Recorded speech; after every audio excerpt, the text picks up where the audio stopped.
तीरिया जल बीचे खड़ा होई रोवेली दिवैया उगिया दित होई गईले भो। हे बाबा दर्शन होई गईले भो।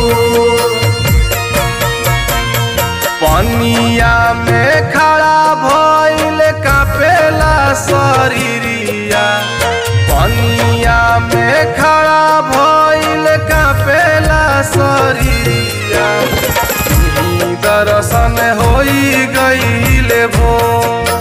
हे बाबा दर्शन होई गईले भो।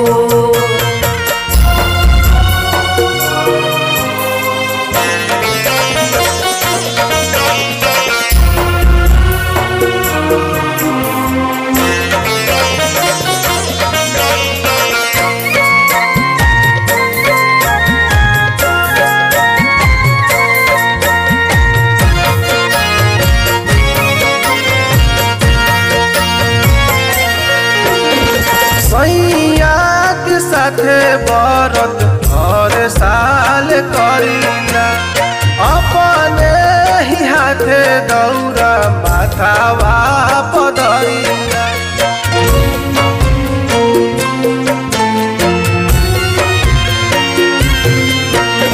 सैया के साथे व्रत हर साल करीला अपने ही हाथे दौरा माथावा पधरिया। गाई गाई गीतिया हम चलीला डगरिया गाई गाई गीतिया हम चलीला डगरिया भक्ति में होई के विभोर। हे बाबा दर्शन होई गईले भो।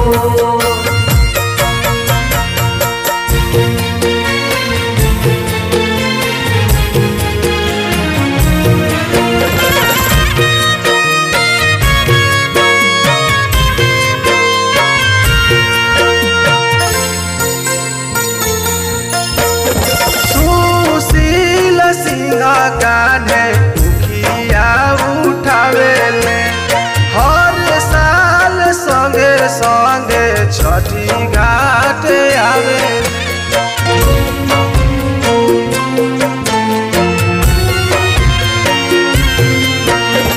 सुशील सिंह कान्हे दुखिया उठावेले हर साल संगे संगे छठी घाट आवेले।